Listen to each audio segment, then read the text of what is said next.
Amigos, es un gusto poder saludarlos y retomar esta siembra humilde de palabras que procuran llevar algún concepto, alguna información y, por qué no, algún punto de vista que trate de enriquecer no el acuerdo, sino la perspectiva, la visión de una audiencia parte de la cual hace mucho tiempo, nos acompaña y a la cual mucho le tenemos que reconocer. Por estos días sobran los indicios y no me voy a detener en ello, que hablan de un reconocimiento desde el exterior que tiene nuestro país, que obviamente está muy por encima de sus dimensiones, de país colosal, grande, sino que ese reconocimiento es una imagen que se ha ido acumulando, que es el fruto de un conjunto de aportes y de actitudes que a lo largo de varios años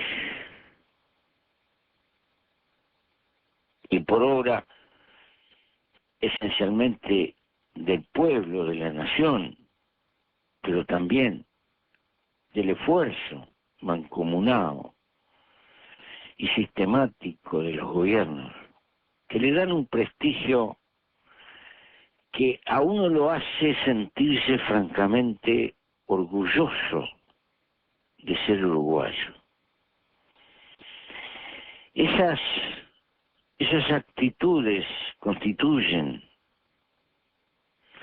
en su sumatoria un capital colectivo,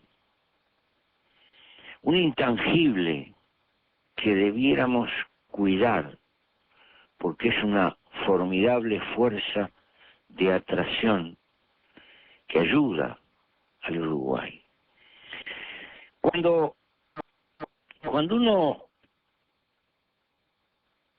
cuenta por ahí algunas cosas que ha hecho el Uruguay, como la trazabilidad ganadera, tener registrado el grueso de su rebaño en un país pecuario, en la forma que lo ha logrado el Uruguay por el esfuerzo de su gente, por decisiones colectivas que se llevaron adelante entre todos, aprendiendo y descubriendo y sumando conocimiento entre todos.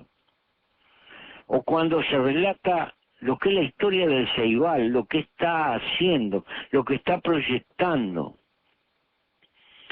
lo que está forjando como futuro capital humano en el marco de esta civilización digital que se nos viene encima. Quienes miran del exterior estas cosas y otras se sienten francamente impresionados y reconocen en el Uruguay y estudian. Yo he relatado en esta audición el hecho que de una formidable nación, por sus dimensiones, vinieron a ver en el Uruguay qué hacían los arroceros del Uruguay. Y señalo estos detalles, podría señalar muchos otros, no importa. Porque existe una contradicción en cómo nos ven desde el exterior y muchas veces cómo nos vemos nosotros. Conviene recordar que una nación, antes que nada, por encima de todo, es un nosotros en común.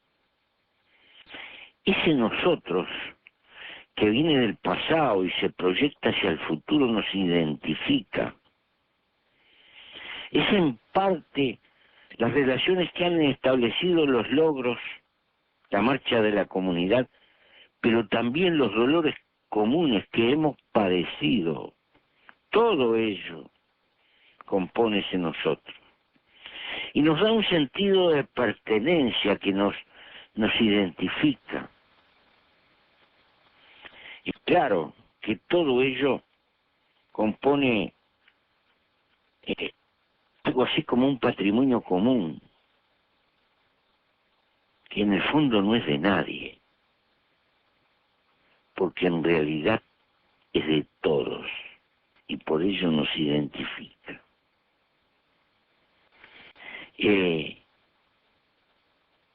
Esta existencia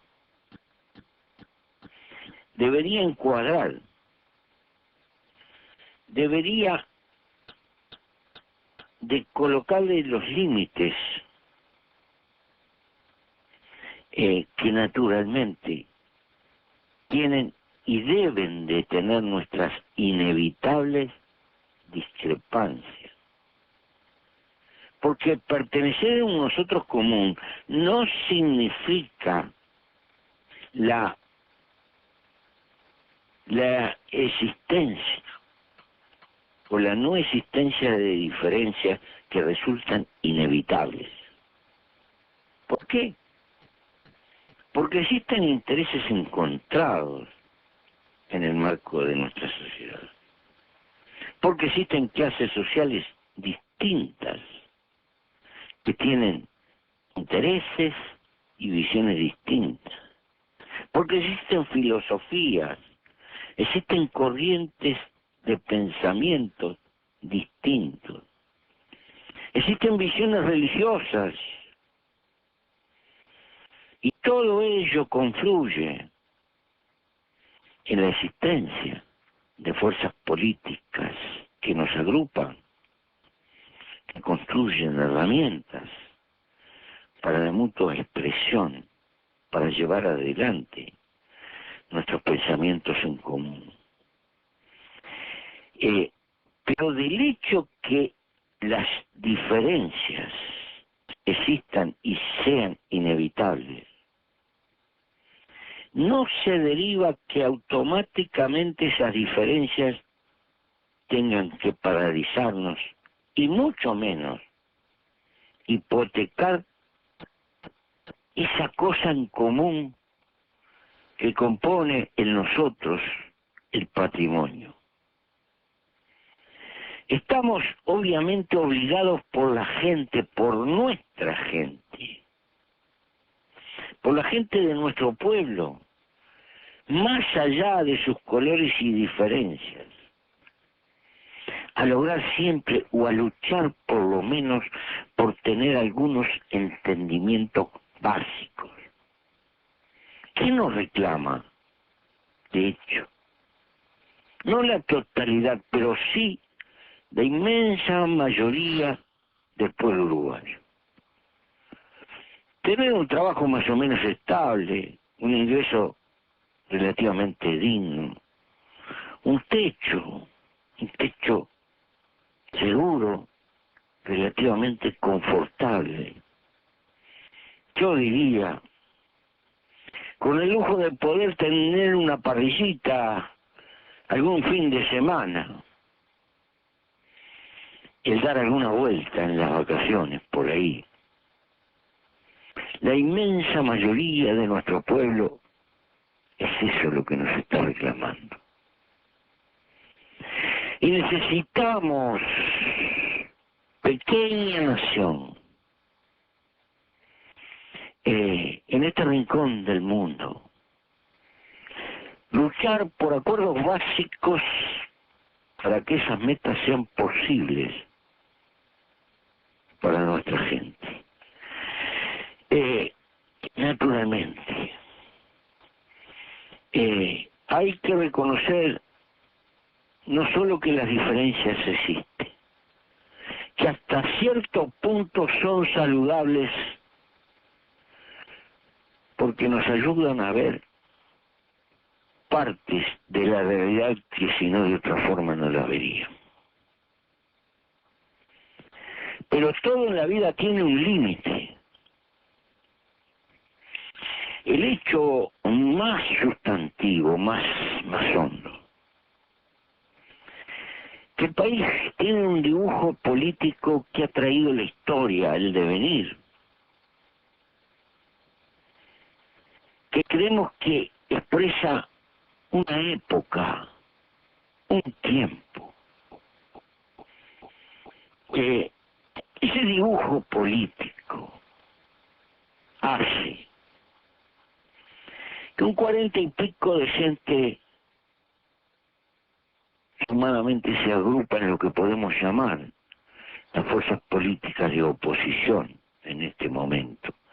Y otro tanto, poco más, poco menos, se agrupa en eso que constituye el frente que está en el gobierno. Pero este no es un dibujo antojadizo, ni es un simple resultado de carácter electoral. Probablemente un poco más hacia un lado o hacia el otro, en términos gruesos, ese dibujo político marca un tiempo histórico y todo indica que se va a mantener.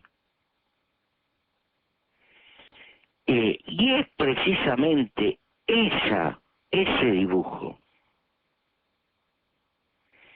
que nos obliga a mirar y a proyectar nuestro hoy hacia el mañana. Es muy posible que el país en el futuro tenga gobiernos sin mayoría parlamentaria, o en el mejor de los casos, enormemente condicionada, negociada y frágil esa mayoría. ¿Por qué? Porque va a persistir, en términos generales, ese dibujo de grandes corrientes políticas en nuestro país. No es que nos guste, no es que lo estemos defendiendo, ni que lo estemos criticando. Este es un dato para nosotros objetivo, que nos ha deparado el devenir de nuestra historia. En esas condiciones políticas, si algún gobierno del futuro le toca gobernar sin mayoría, como ha pasado, estaremos expuestos, por un lado, a gobiernos que abusen en el uso del decreto y tiendan a violentar institucionalmente y a tensionar las instituciones del país. De lo contrario, serán gobiernos inoperantes. Y de una forma u otra, el no entendimiento en cuestiones básicas del sistema político corre el peligro de terminar enormes dificultades para la nación. Hay que mirar atrás y aprender de nuestra propia historia las consecuencias que tienen la cadena de hechos y respuestas que en esas circunstancias después se generan en una sociedad. Para nosotros, este dibujo de fuerzas un poco más hacia un lado o hacia el otro está expresando una situación de época que la globalidad del sistema político debería de entender, y fundamentalmente los liderazgos, que hay que procurar como método general el diálogo, la negociación y la lucha por los acuerdos, por lo menos en cuestiones básicas, procurando que el país mantenga, sostenga y multiplique su estabilidad, su trabajo sistemático.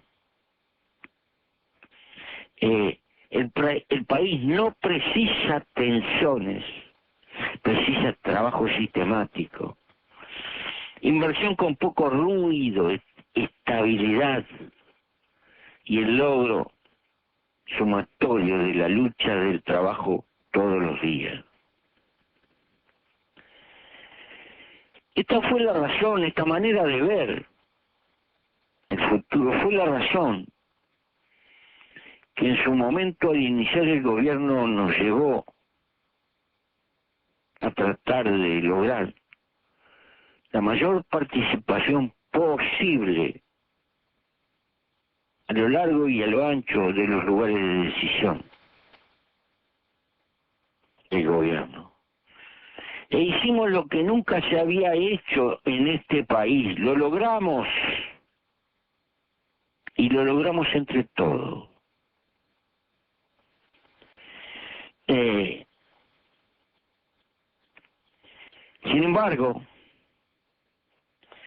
Sin embargo, por lo que fuera, en los hechos nos fuimos quedando muy cortos. No se vio por parte de gente importante de la esfera política de este país que el Uruguay estaba en una etapa que probablemente dure bastante tiempo. En una etapa que nos obligaba a unos y a otros por la estabilidad a ir al diálogo, a la negociación, la lucha por el acuerdo, a pesar de las dificultades y a pesar de las diferencias. Algunos procuraron, casi de inmediato señalaron que cuanto más lejos mejor. En los hechos, casi de entrada, se pintaron la cara como para la guerra. Cuanto más lejos mejor. Se expresaba una especie de rencor, una especie de no saber perder. Y por ese no saber perder, no darse cuenta de lo que está y lo que estaba precisando el país y su gente. Es lógico la lucha por el poder, y es lógico el afán de llegar a la presidencia. Eso puede y debe entenderse, y es ley de juego. Pero no puede esclavizarse a todo, que es la única cosa importante que tiene el país. Puede ser importante para alguien, pero lo decisivo para el país es la marcha, la estabilidad, el enfrentar los problemas con el mayor margen de acuerdo posible, la construcción común, el fortalecer en nosotros. No podemos compartir la actitud de cortar todos los puentes, de endurecer el lenguaje, pero no por nosotros, no por el hoy.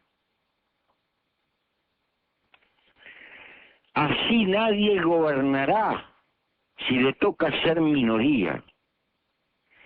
La cizaña que se siembra hoy, desgraciadamente, está sembrada y se cosechará mañana. El sistema político uruguayo no puede cometer el error de establecer un abismo,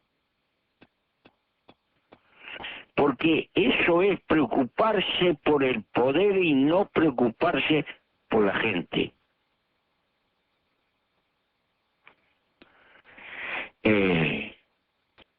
Y creemos que la preocupación por el poder omnibula el compromiso para con la gente, para los problemas permanentes que la gente tiene. Y esta es una falla gravísima, mucho más grave por el mañana que por el hoy. Me ha tocado soportar el reproche de gente muy bien intencionada de mi propia fuerza, que me ha dicho, ¿por qué fuiste tan generoso por esto y por el otro? Yo no fui para nada generoso. Pensé que el país necesita un sistema político que tenga por encima de cualquier diferencia la capacidad de encontrar términos comunes, para que la gente sustantivamente pueda ir viviendo mejor. El vivir mejor es una acumulación, no es la llegada de un gobierno, es la marcha de un largo proceso de acumulación, de inversión, de confianza, de desarrollo del conocimiento, de elevación del promedio de la capacidad de la población. Es un esfuerzo tensionado a lo largo de mucho tiempo. Pero nos vemos con problemas que resultan lamentables. Mal que bien logramos un acuerdo de impulsar una universidad tecnológica y hacerla en el interior del país. Para la historia universitaria del Uruguay es un salto de carácter descomunal, pero es también un reclamo de desarrollo del interior. Es casi una deuda social de carácter histórico que tenemos con el interior. No puede ser que quedemos paralizados de llevar semejante proyecto adelante, que dará frutos prácticos dentro de 20 años. Porque esta es una fruta que demora mucho, pero hay que hacerlo. Es de las cosas más importantes por el futuro del país. No puede ser que por la composición de la dirección no nos pongamos de acuerdo. Hace muchos años yo hubiera pensado lo mismo. Hace muchos años, cuando yo era joven, muy probablemente hubiera tenido una actitud parecida. Una vez, y lo he dicho más de una vez, milité contra la posibilidad de la creación de la Universidad del Norte. Creíamos, torpe de nosotros, que era el intento de una universidad para formar los hijos de los estancieros, nada más. Hoy, a tantas décadas de aquello, pienso que una universidad, cualquiera sea ella, donde esté, es un foco de luz para el conjunto de la sociedad. Sin embargo, estamos trancados en una decisión de esa magnitud. Y hemos estado trancados en otras cosas que son importantes. Hemos tratado superficialmente temas que son complejos y achatamos la mentalidad del mensaje, la educación y la formación de nuestro propio pueblo. Se ha llegado a insinuar problemas de corrupción en los asuntos de Pruna. Y luego de esto inmediatamente se viaja, no se puede hacer una interpelación porque hay que ir al exterior. No, no puede ser. No puede ser. No puede ser que seamos tan livianos y que llevemos la confrontación a estos extremos como si fuéramos de naciones distintas o fuéramos enemigos jurados o cuestiones por el estilo. No es eso lo que está precisando nuestra nación. Por ese camino vamos mal. No le hacemos mal al hoy. Mal que bien la economía marcha y hay para repartir. Y no hay ningún drama en el horizonte que... Pero todo sería mucho más llevadero si en algunos nudos esenciales pudiéramos andar juntos. No quiere decir esto que las diferencias sean venenosas. Las cosas sustantivas no son venenosas.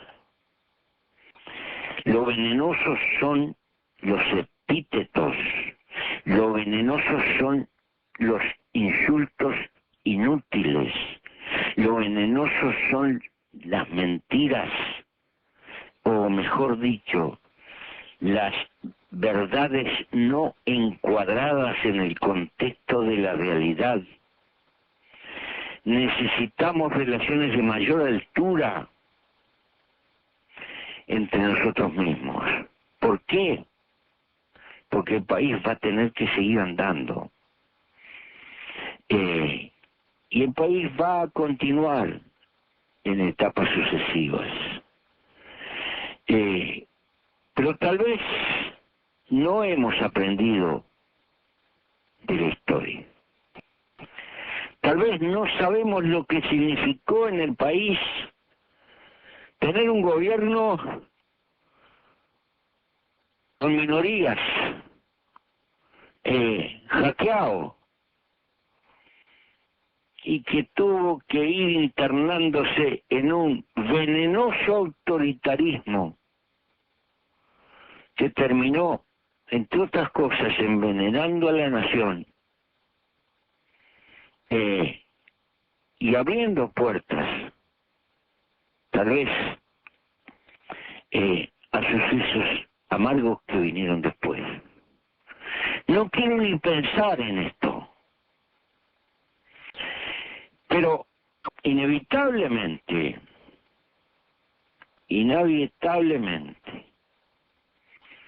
las cosas que se acumulan de estos días van cargando las baterías subjetivas de todas las fuerzas políticas.